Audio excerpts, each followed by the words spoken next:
उनको कुछ समझ में नहीं आया, तो उन्होंने पूछा, तब उन्होंने बताया कि तुम्हारे बाप की तबीयत ठीक नहीं है, ठीक है? वो अपनी ज़िंदगी की आखिरी साँस ले रहे हैं। तो मम्मी बोली कि मैं ना उनसे मिलना चाहती हूँ और वैसे भी मेरे अलावा कोई नहीं है उनका, मैं उनकी एक ही बेटी हूँ। हुँ, तो वो जो है ना मतलब पापा जो है ना उनको नहीं जाने दिए और मार-पीट के चुप करा दिया और फिर ये हुआ कि मेरे नाना की उनकी वेट करते-करते उनकी डेथ हो गई, मतलब वो खत्म हो गए। हुँ, खत्म हो गए ना, तो उनकी मतलब मरने पर भी, उनकी मौत पर भी मेरी मम्मी को नहीं आने दिया गया, ना खुद वो आए, जबकि वो हुँ। इकलौते दामाद थे, लेकिन वो नहीं आए। अच्छा, इसमें मैं एक चीज़ पूछना चाहता हूँ आपसे कि हुँ, ये जो आपके अब्बू का जो रवैया है, वो घर तक हुँ। ही ऐसा था, चिड़चिड़ापन और इतना ज़ालिमपना, या जो क्योंकि मस्जिद में मौलवी थे, मौलवी है, इमाम है, तो बाहर भी इनकी इमेज खराब थी, या बाहर अच्छे से रहते थे और घर पे सिर्फ़ इस तरीके से करते थे? क्या मसला था, मतलब मामला क्या था? बाहर भी इनकी इमेज ऐसी ही थी, बस बाहर की बात ये है कि बाहर अगर वो जैसे कि मस्जिद में अब औरतें तो जाती नहीं है, सिर्फ मर्द जाते हैं, हुँ, है ना? तो वहाँ पर वो उनसे तकरीर में भी मतलब यही सारी चीज़ें वो दूसरों को भी बताया करते थे। हुँ, और ये वो उनकी मतलब एक तो होता है ना ब्रेन वॉश, तो वो ब्रेन वॉश ऐसे करते हैं कि सामने वाले को यही लगे कि मैं जो बोल रहा हूँ वो सही है, इस्लाम ही सही है और इस्लाम में ये जायज़ है। हुँ, मतलब कुछ गलत नहीं कर रहे हो, तुम अगर ऐसा कुछ कर रहे हो, तो कुछ गलत नहीं कर रहे हो। हुँ, तुम्हारी बीवी पे तुम्हारा इतना हक बनता है कि तुम उसके संग कुछ भी कर सकते हो, कुछ भी। हुँ, बस अगर वो तुम्हारी बात ना माने तो उसको मारना, पीटना या उसके संग बहुत ज़्यादा गलत बर्ताव करना कोई बड़ी बात नहीं। हुँ। ये सारी चीज़ें वो मतलब ब्रेन वॉश करने में वो काफ़ी अच्छे हैं। तो वो उसी चीज़ में मौलवी यहाँ भी रहे तो भी वही करते थे और जहाँ वो मौलवी अभी फ़िलहाल है वो वहाँ भी वही कर रहे हैं और उनकी एक नहीं 3-3 शादियाँ हुई हैं। अच्छा, यानी आपकी माँ के बाद उन्होंने फिर से एक शादी की। हाँ, अच्छा, तो जो पहली बीवी थी उसका क्या हुआ? वो कहाँ चली गई? वो साथ में रहती है या क्या सीन है? नहीं, वो तो मतलब मम्मी आई ना, उसके बाद जब वो मम्मी प्रेग्नेंट थी 7 मंथ की और उनकी ब्लीडिंग वग़ैरह हुई, तो उस हुँ, समय उनका भाई मतलब पहली बड़ी अम्मी का उनका भाई आया था। हुँ, उनको लेने के लिए, तो वो गई और वहाँ जाने के बाद ना फिर वो भी कभी वापस ही नहीं आई। अच्छा, वो भी परेशान थी। हाँ, उनके साथ भी बहुत कुछ गलत किया था और उनके साथ भी मतलब उनकी शायद बच्ची को मार ही दिया था। हुँ, मतलब उनकी जो शायद छोटी बच्ची थी, मम्मी बताते हैं ऐसा, कि हुँ, उनकी बच्ची थी छोटी-सी, ठीक है? और मम्मी की शादी हुई थी नई-नई। तो हुआ ये था कि वो बच्ची मतलब खेल रही थी चारपाई में ऐसे, इसलिए मम्मी मुझे बाँध के रखा करती थी। तो हुँ, मेरे अब्बू आए, तो वो बच्ची रो रही थी, तो उन्होंने उसको मारा और ना ऐसे धक्का मारा ना, तो छोटी बच्ची का सर जाकर के पत्थर में ऐसे लग गया। हुँ। तो उनकी वो मतलब ब्लीडिंग की वज़ह से उनकी डेथ हो गई। तो यार, मुझे एक चीज़ समझ में नहीं आ रही है कि इतना हुँ, ज़ालिम तुम्हारा बाप है, एक हुँ, बच्चे की जान ले ली, दूसरा त आपकी मम्मी प्रेग्नेंट थी आपसे पहले, वो हाँ, मिसकैरेज हो गया धक्का देने की वजह से, ब्लीडिंग की वजह से। तो हुँ। कोई आपका घरवाला या फिर आस-पास पड़ोस में मोहल्ले वाले, या आपकी मम्मी चूँकि खुद एक एजुकेटेड है, तो कोई पुलिस के पास जाना ज़रूरी नहीं समझा कि यार इतना ज़ुल्म क्यों बर्दाश्त करे, जाकर इस ज़ालिम की कंप्लेंट करते हैं? मेरी मम्मी बताती है मतलब जहाँ उनका ससुराल है, वो पूरा मुस्लिम बस्ती है। ऑल टोटल वो मतलब गाँव है वो, तो पूरा मुस्लिम का ही गाँव है।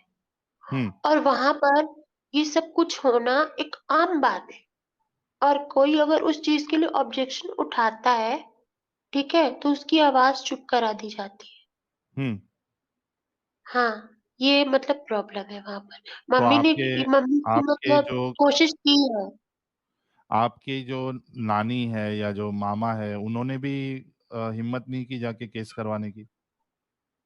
मेरे कोई मामा नहीं है, सिर्फ़ नानी थी और नानी भी अकेले हो गए थे क्योंकि नाना तो खत्म हो गए। हुँ, नानी अकेली थी, तो नानी की इतनी हिम्मत नहीं हुई थी कि मतलब अच्छा।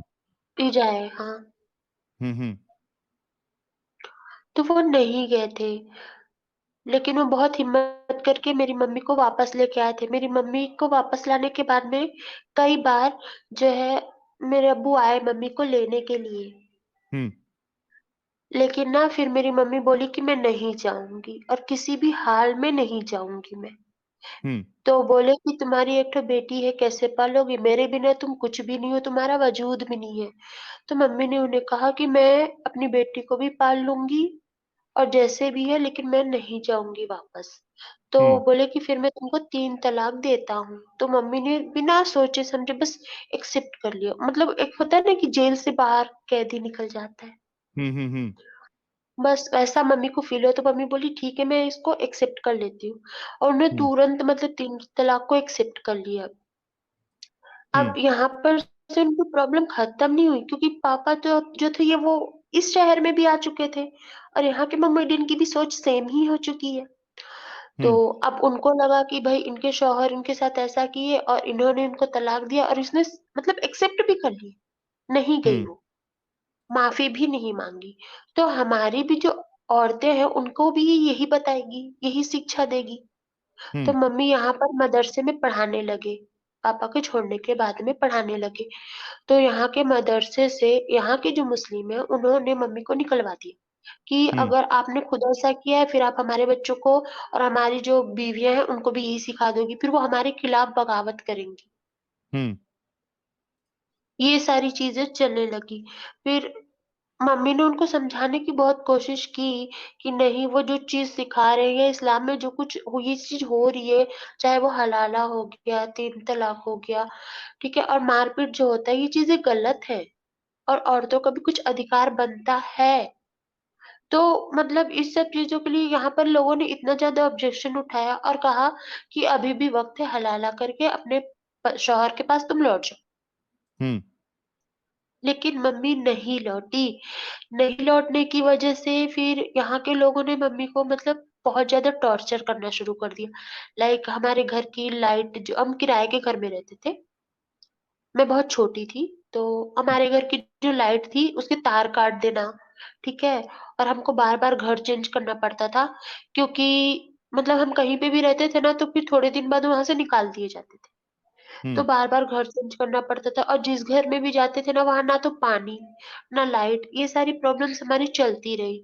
तो फिर मम्मी ने सोचा कि ना तो यहाँ पे मेरे को जॉब करने मिल रही है और ना ही मेरे को कोई और रास्ता मिल रहा है। तो फिर ना वो मुझे मेरी नानी के पास में छोड़ने लग गई और खुद चली गई कहाँ, दूसरी दूसरे शहर में काम करने के लिए। हम्म। मम्मी तो दूसरे शहर चली गई, तब मेरी एज करीबन 5 साल रही होगी, 4-5 साल।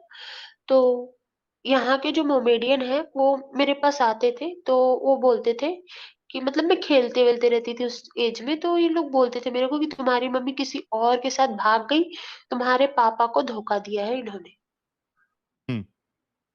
और अभी जो है तुम्हारी मम्मी मतलब वो स्लेव बन चुकी है, या फिर वो किसी और दूसरे धर्म के हिंदू लड़के के साथ ये भाग गई है, ठीक है, और तुम्हारा भी यही हाल हो जाएगा। ये सारी चीजें, अब ये बताइए कि मतलब 5 साल की बच्ची को जाकर ये सब बोलोगे तो उसके दिमाग में क्या है।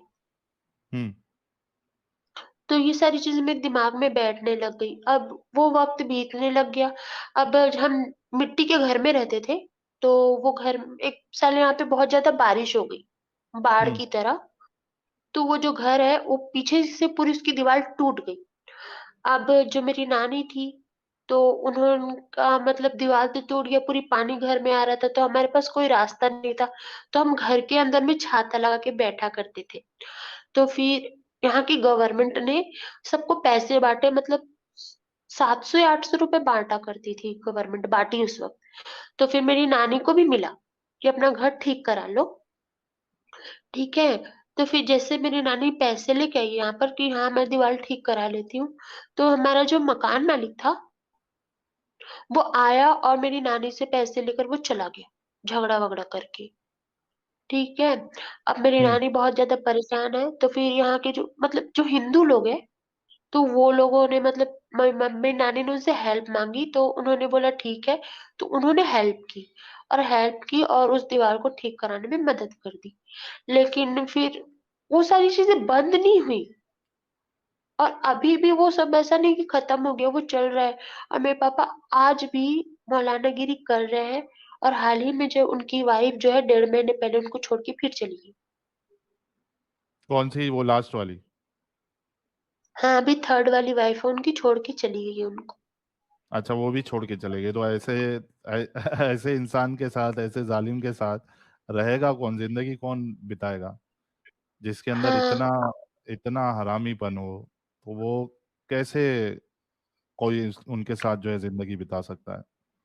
हाँ, मम्मी ने बहुत ट्राई किया कि उनको समझा सके कि वो जो कर रहे हैं वो गलत है, ऐसा नहीं होना चाहिए, इंसान बन के रहो। लेकिन वो चीज उनकी समझ से परे है। मतलब उनके लिए इस्लाम में जो लिखा है, कुरान में जो लिखा है, वो हदीस में लिखा है, वो सब सही है। बाकी सब दुनिया की बातें या इंडियन कानून है या कोई भी चीज फिजूल है। हम्म। बिल्कुल फिजूल है। ठीक है। और ऐसी कुर्बानी का समय था तो मैं बहुत रोने लगती थी, क्योंकि मुझे एनिमल से बचपन से बहुत ज्यादा प्यार है। तो कुर्बानी का टाइम था, तो मैं बहुत रोने लगी थी। तो मम्मी ने उनको बोला कि मत करो कुर्बानी। ठीक है। कुर्बानी वगैरह सही बात नहीं है करना, ये सब छोड़ दो।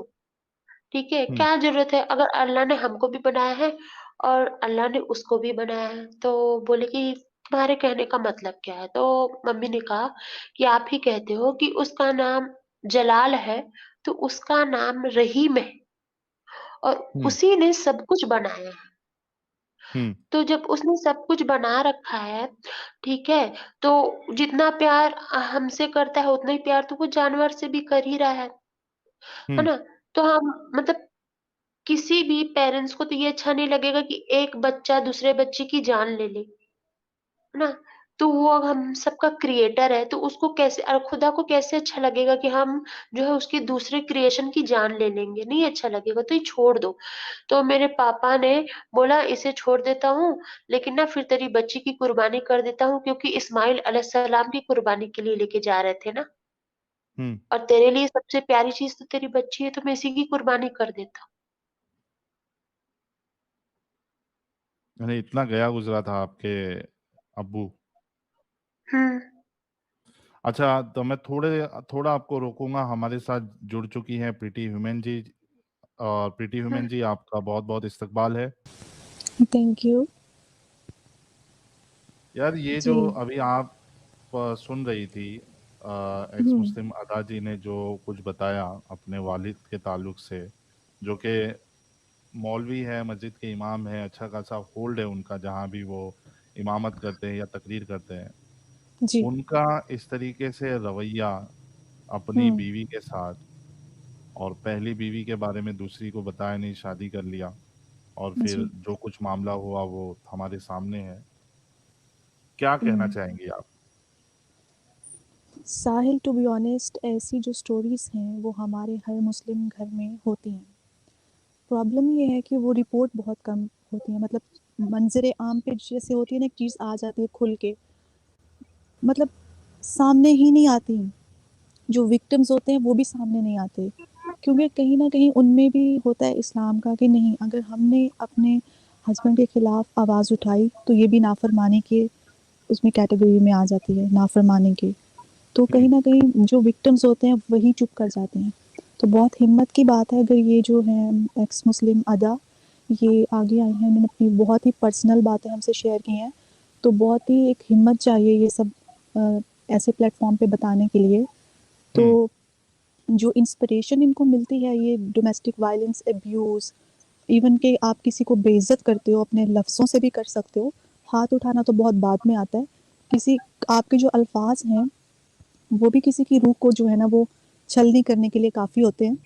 तो ये जो है ये सारी इंस्पिरेशन इनको इस्लाम से आती है, हम्म। अहादीस से आती है। और हम जो यहाँ स्ट्रीम्स पे बार-बार आप लोगों को अपने अपने ऑडियंस को बताते हैं रेफ़रेंस के साथ, तो हम लोग ये सब क्यों कर रहे हैं? क्योंकि ये हर दूसरे घर की स्टोरी है। हमारे यहाँ ख़वातीन के साथ ऐसा ही सलूक किया जाता है। और बहुत हौसले और हिम्मत की बात है कि इन्होंने तो ये इस लेवल का मेंटालिटी कभी टॉर्चर, चेंज होगी? ये मेंटालिटी को चेंज करने के लिए बहुत मेहनत लगेगी साहिल। बहुत काम उसके करना लिए पड़ेगा इस इस्लाम पे, से क्योंकि निकलना ज़रूरी है।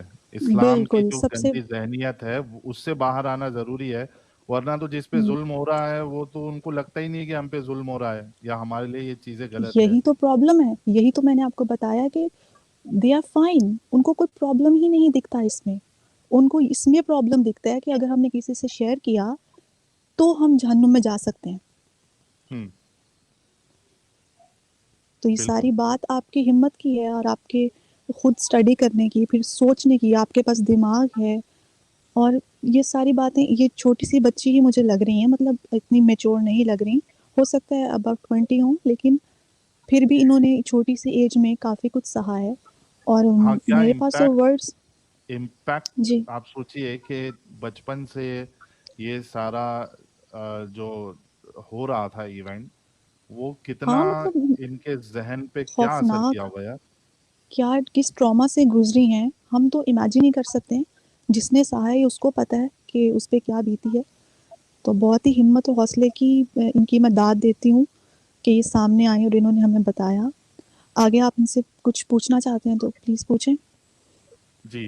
अदा जी, अच्छा इसमें हम्म, ये बात हो सकती है कि चलो यार ठीक है, वो आपके अब्बू जी का पर्सनल मामला हो और हम्म, जालिम थे, जुल्म किया उन्होंने, जो भी है। लेकिन आप इस्लाम से क्यों हट गई? मतलब आपने इसको इस्लाम से क्यों रिलेट किया और इस्लाम से आप क्यों बाहर निकल गई? मैं काफ़ी बड़ी हो गई थी। मैं मदरसा बचपन से नहीं गई हूँ, बड़ी होने के बाद स्टार्ट की हूँ। मतलब 8th क्लास में थी मैं, स्टार्ट की हूँ मैं हुँ, मदरसा जाना। और मैं स्कूल बचपन से ही जा रही हूँ। तो जब मैं मदरसा जाना शुरू-शुरू की थी, तो वो एक्साइटमेंट होती है ना कि क्या होगा वहाँ पे, क्या पढ़ा रहे? फिर वहाँ की चीज़ें मेरे लिए बिल्कुल नई-नई थी, बिल्कुल भी नई-नई। तो फिर मैं स्कूल में भी पढ़ी थी, मदरसे में भी पढ़ी थी, लेकिन मेरे को एक चीज़ नोटिस करने लगी धीरे-धीरे, मतलब वो अलीफ बे से बढ़ते-बढ़ते फिर कुरान तक में आने लगे। तो मैं बोली, हम लोग को खाला अम्मी पढ़ाती थी, तो मैं खाला अम्मी से बोली कि हम इसको पढ़ तो रहे हैं, पर जैसे इसका मतलब क्या होता है?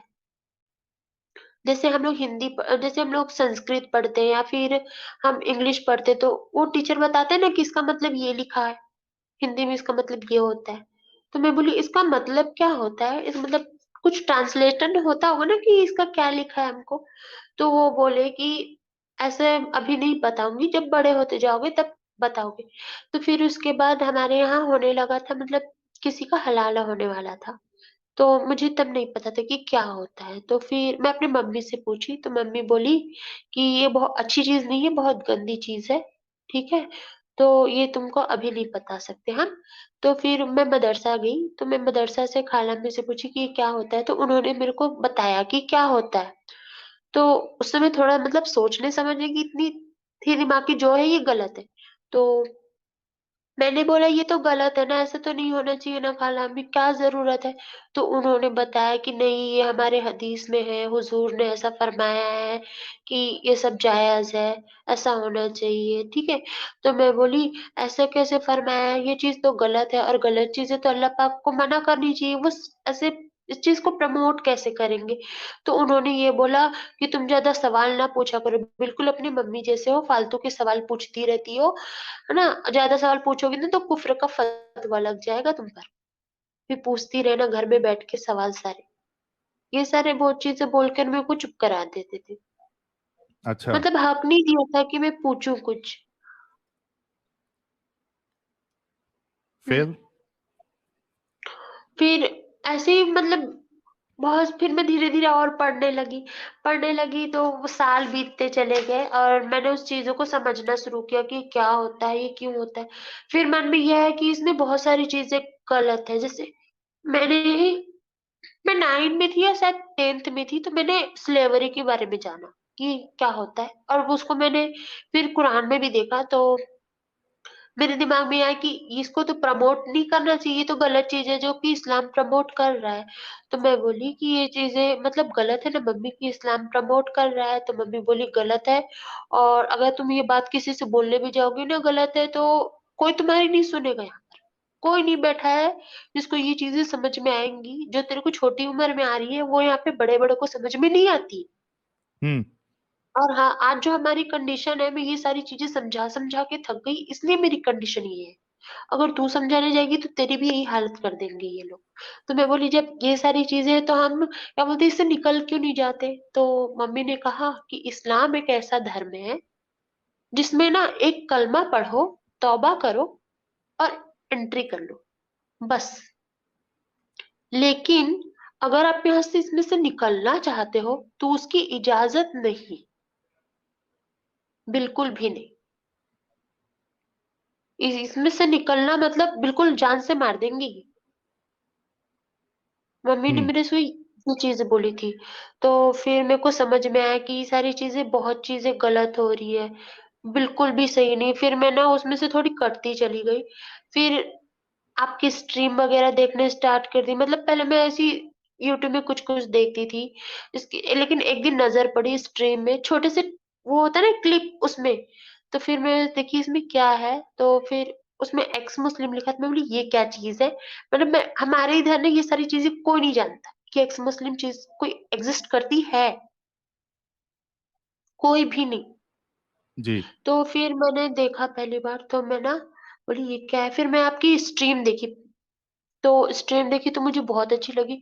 फिर मेरे को समझ में भी आने लगा। तो मैं बोली कि मैं पहले सोचती थी कि हाँ, चलो मैं ही एक ऐसी इंसान हूँ जिसको इस्लाम में बहुत सारी बुराइयाँ दिखाई देती है। लेकिन जब मैं स्ट्रीम देखी तो मुझे लगा नहीं, मतलब बहुत सारे लोग मेरे जैसे सोचते हैं जिनको इस्लाम में बुराइयाँ दिखाई देती है। तो मैंने अपनी मम्मी को दिखाया स्ट्रीम आपकी। तो मम्मी को मैंने दिखाया तो मम्मी को मैंने बोला देखो सिर्फ़ मुझे या फिर आपको इसमें गलती नहीं दिखाई दे रही है, सभी को दिखाई देती है। यानी कि बहुत सारे लोग हैं जिनको दिखाई देती है और एक्चुअली मौलानाओं को भी देखो दिखाई दे रही है, लेकिन वो इस चीज़ को एक्सेप्ट नहीं कर रहे।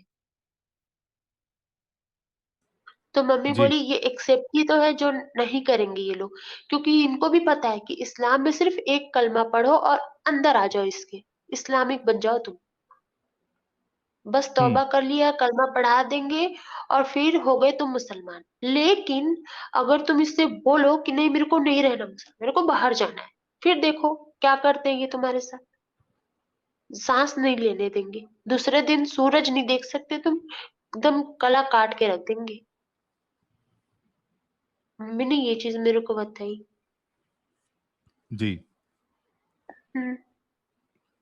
अच्छा, तो आप जो है वो हमारा चैनल आपको सडनली पॉपअप हुआ, यानी वो सजेशन में आपको दिखाया, फिर वहाँ से आपने स्ट्रीम देखना शुरू किया, जिससे आपका हाँ, आपकी हिम्मत और बढ़ी।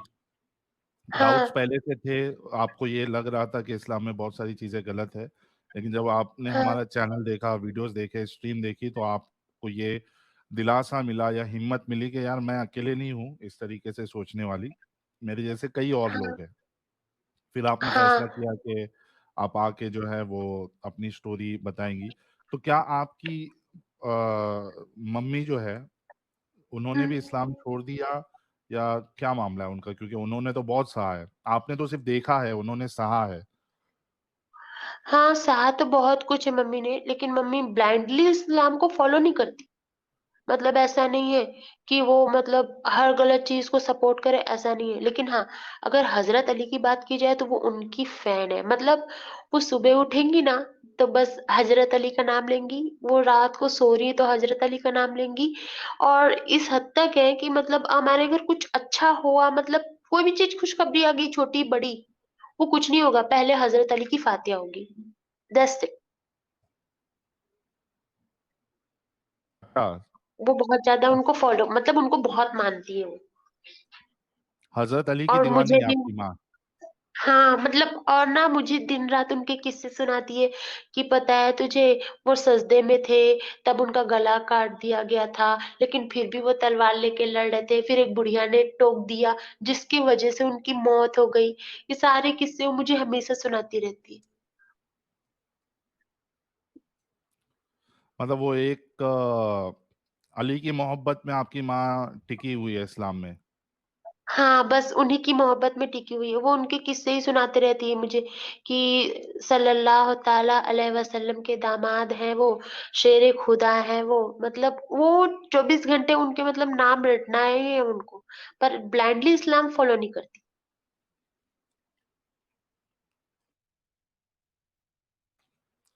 आपकी माँ जो है वो शिया है, सुन्नी है? सुन्नी है। मेरे नाना भी सुन्नी थे। मेरे जो फादर है वो भी न्यू सुन्नी थे, मतलब सुन्नी-सुन्नी में ही शादी होके गई हैं, लेकिन वो हज़रत अली को बहुत ज़्यादा मानती हैं। अच्छा, कहीं न कहीं वो हज़रत अली की मोहब्बत है, और हाँ, यानी सुन्नी होते हुए भी जिस तरीके से हुँ। अंधे हमारे शिया हज़रात होते हैं, उस तरीके का अंधापन जो है, मोहब्बत का अंधापन हज़रत अली को लेके वो आपकी मम्मी के अंदर है। हाँ, वो है, उनको लेकर है। जी। तो दोस्तों, ये थी एक्स मुस्लिम अदा जी की दास्तान, और आई एम श्योर बड़ी दर्दनाक इनकी कहानी है, दास्तान है, खास करके बचपन से लेके बड़े होने तक इन्होंने जितना देखा है, सोचो कि किस तरीके से इम्पैक्ट हुआ होगा इनके ज़हन पे। और इनकी जो अम्मी जान है, उन्होंने तो क्या कुछ सहा है। और ये सब करने वाला कौन था? एक मौलवी। और वो हवाला, यानी इस दरिंदगी का की को जो आड़ बनाता था, वो इस्लाम को आड़ बनाता था। यानी इस्लाम की आड़ में वो ये इस तरीके का उसका रवैया रहा है। उसने हमेशा ये कहा है कि भाई, औरतों की कोई इज्जत नहीं है, या तुम सिर्फ बिस्तर तक हो। इस तरीके की बातें इनके जो वालिद है उन्होंने की है। तो बड़ा दुख हुआ सुनकर इनकी बातें, और मैं इनको सलूट करता हूँ वंस अगेन कि छोटी सी उम्र में इतना सहने के बाद इन्होंने ये फैसला किया कि वो आकर बताएंगी। तो मेरा एक सवाल आपसे ये है एक्स मुस्लिम अदा जी, ये जो आपने बताया है ये बहुत पर्सनल चीज़ है, यानी आप घर के मामलात है जो आपने डिसाइड किया कि आप आके बताएंगी, तो उसकी वजह क्या रही है? यानी क्या आपने सोचा कि मुझे क्यों आके ये चीज़ बताना चाहिए? मैं चाहती हूँ ना कि जैसे मुझे ये सब चीज़ें पता चली और वो काफ़ी लेट से पता चली। आप लोग की स्ट्रीम तो बहुत सालों से चल रही है, लेकिन काफ़ी लेट से मुझे पता चली। अब मैं चाहती हूँ कि आप लोग के जैसे या हमारे जैसे बहुत सारे लोग हैं, जो ना नहीं जानते कि एक्स मुस्लिम चीज़ कोई होती भी है। तो उन सबको ये सब पता चलनी चाहिए कि ऐसी चीज़ एग्ज़िस्ट करती है।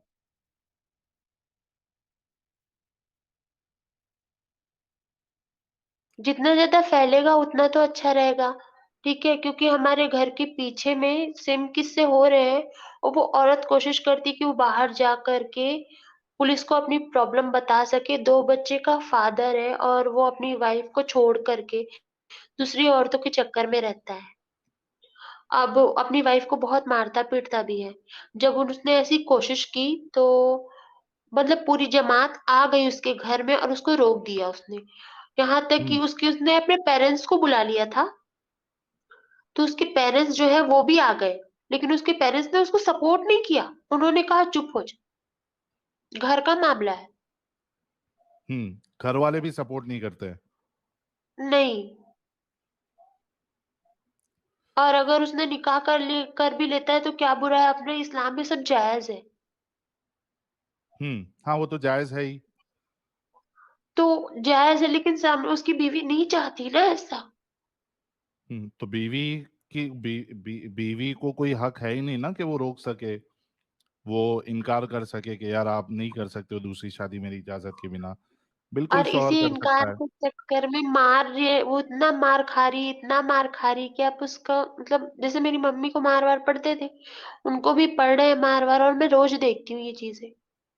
हुँ, और वो उसको मार-वार पड़ रहे हैं और वो पुलिस के पास जा नहीं सकती क्योंकि फैमिली में ज ना तो उसके पेरेंट्स सपोर्ट कर रहे हैं और ना ही मतलब यहाँ के मुस्लिम सपोर्ट कर रहे हैं, मतलब कोई सपोर्ट नहीं कर रहा है उसको, वो अकेले हो गई है बिल्कुल। और 2 बच्चे हैं छोटे-छोटे उसके भी। जी।